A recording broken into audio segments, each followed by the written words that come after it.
The morning air in Millfield carried the soft scent of wildflowers and old wood.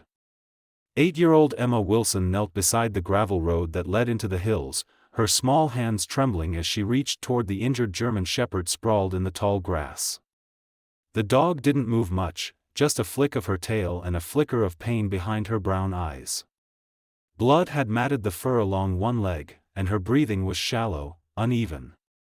She moved slowly, whispering words meant to comfort, even though she wasn't sure the dog could hear. She tore off her jacket and draped it over the animal, shielding her from the wind. Then, with shaky fingers, Emma pulled out the tiny flip phone her mom had given her, just in case, and called home. Her mother, Karen Wilson, a veterinary nurse at the town's small clinic, arrived minutes later in their dusty station wagon.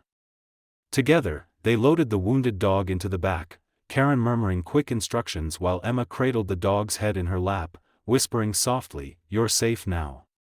You're okay." At the clinic, they worked quickly. The dog had a fractured hind leg, multiple scrapes, and signs of severe exhaustion. They didn't know where she had come from, no collar, no microchip. And yet, from the moment Emma laid eyes on her, she had already chosen a name, Max. Max wasn't just a dog Emma had rescued, she was a story waiting to begin. And though Emma didn't know it yet, saving Max would change the course of her life forever. The first few days at the clinic were quiet. Max barely moved, her leg carefully splinted and her body wrapped in blankets that smelled faintly of antiseptic and lavender. She didn't bark. She didn't whine. She simply watched, and Emma was always there. Emma had always loved animals. Even as a toddler, she would gently cup butterflies in her palms and talk to stray cats as if they were old friends. But lately, she had gone quiet. Only a few months earlier, Emma had lost her father after a sudden illness, an absence that left a quiet ache in everything she did. So, when she saw Max lying hurt and alone by the roadside, something shifted inside her. There was no fear, no hesitation, just a silent recognition, as if in Max's pain she saw a mirror of her own.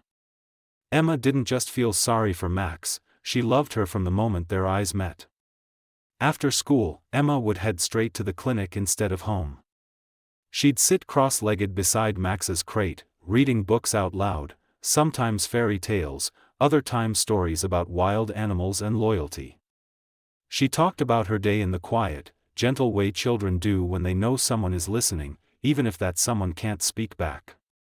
At first, Max only blinked slowly when Emma came near, but gradually, something shifted. Her eyes began to follow Emma around the room, her ears perked at the sound of the girl's voice. One day, when Emma dropped her book and bent to pick it up, Max gave a soft thump of her tail. Emma froze, then smiled so wide her cheeks hurt. From that day on, Max began to change. She sat up more. She tried to stand. She let Emma brush her fur and even rested her head on the girl's lap. Emma's love had reached her, and Max was fighting to stay. "You're the reason she's healing," Karen whispered one evening. Emma opened her eyes, stroked Max's ear through the crate, and said softly, "You're not alone anymore, and neither am I." By early spring, Max had regained most of her strength. Her limp had improved, her coat had thickened, and her eyes were no longer clouded with pain. Despite putting up flyers and checking with every nearby shelter, no one ever came forward to claim her. So, the Wilsons, without even needing to discuss it, officially welcomed Max into the family. That afternoon, Emma stood beside the exam table at the clinic while her mother ran a routine checkup on Max. Karen's hands moved carefully over the dog's abdomen, pausing suddenly. She looked at Emma with a curious glint in her eye. "Come here, sweetheart," she said, reaching for Emma's hand and guiding it to the same spot. "Tell me if you feel something."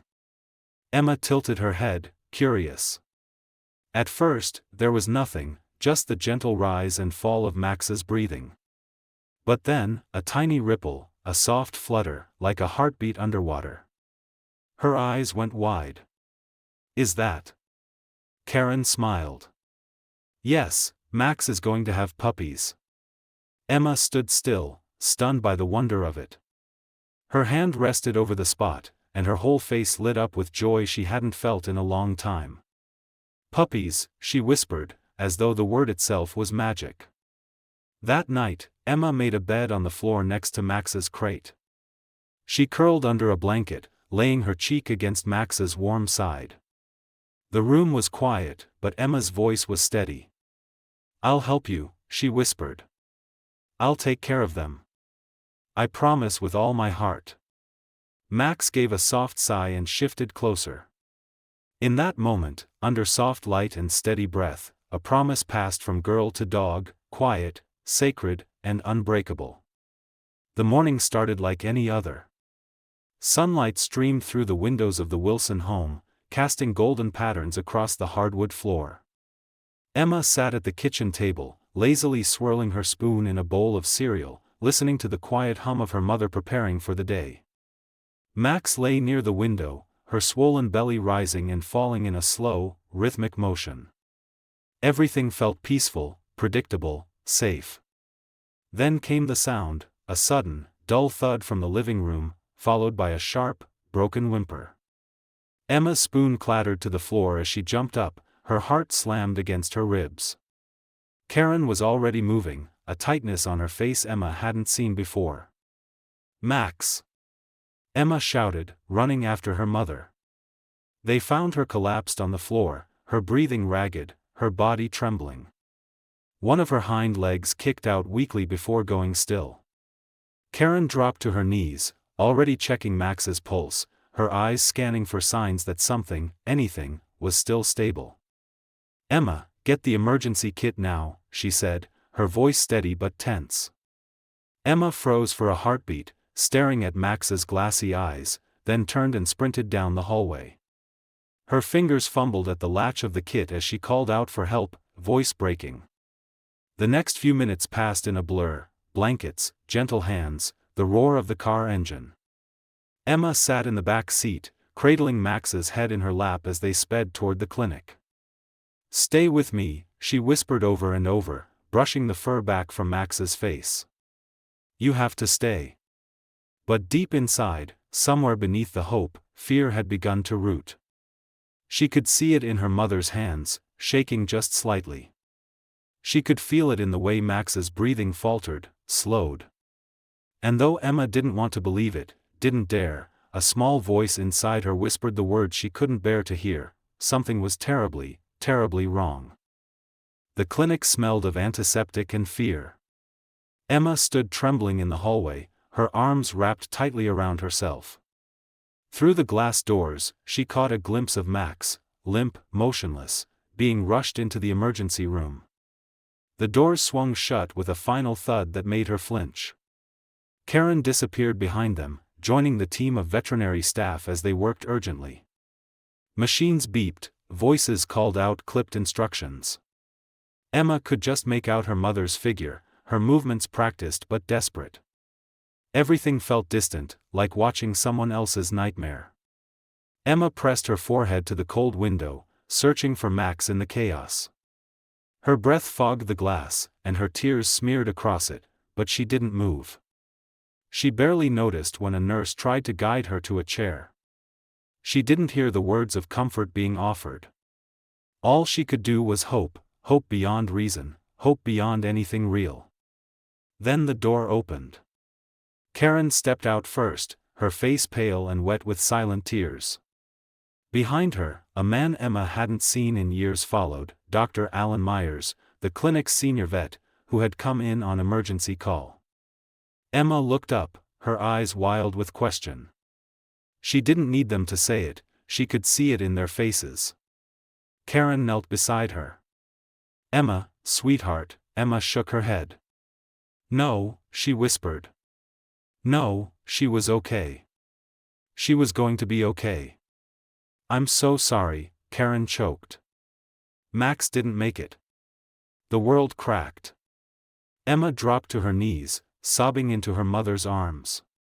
Her body shook with grief too heavy for words. Max, her Max, was gone. But then, something strange, a movement behind Karen. Dr. Myers cradled a small, towel-wrapped bundle in his arms. He knelt down gently. "We managed to deliver one puppy," he said softly, "but there's no heartbeat. We tried everything." Emma blinked through her tears, her voice hoarse, barely audible. Can I hold him?" Karen hesitated, then gave a small nod. Dr. Myers carefully placed the tiny form into Emma's waiting hands. The puppy was impossibly small. His fur was slick and damp, his limbs motionless, his chest still. He felt more like memory than life. Emma sat slowly on the cold tile floor, curling around the puppy. She pressed him gently to her chest and began rubbing him through the towel, soft, steady strokes, trying to warm a body that wouldn't respond. "I promised her," she whispered. "I promised I'd take care of them." Minutes passed, nothing changed. Emma didn't stop. She rubbed harder, whispered louder. Please come back." Still nothing. Her arms dropped slightly, her hands stilled, her voice, broken and tired, fell into silence. "I tried," she whispered, barely audible. "I really tried." And then, something inside her gave way. Emma pulled the puppy close and clutched him tightly against her chest. A sob burst out from her, and she began to cry, deep, aching sobs that shook her small frame. A single tear slid down her cheek, fell onto the puppy's fur, and slowly traced the curve of his tiny, unmoving face. Then, a flicker, so faint she nearly missed it. Emma's breath caught, her eyes widened. Another twitch, then a weak, wet squeak. Dr. Myers rushed forward, Karen gasped. The vet team moved instantly, but Emma sat still, staring in wonder as life returned to the fragile body she had nearly surrendered. Tears poured down her cheeks, but this time, they were filled with hope. "You came back," she whispered. She leaned in, pressed her lips gently to his damp head. "Your name is Charlie." The hours that followed felt like a fragile dream, one where every sound, every flicker of movement, carried the weight of hope.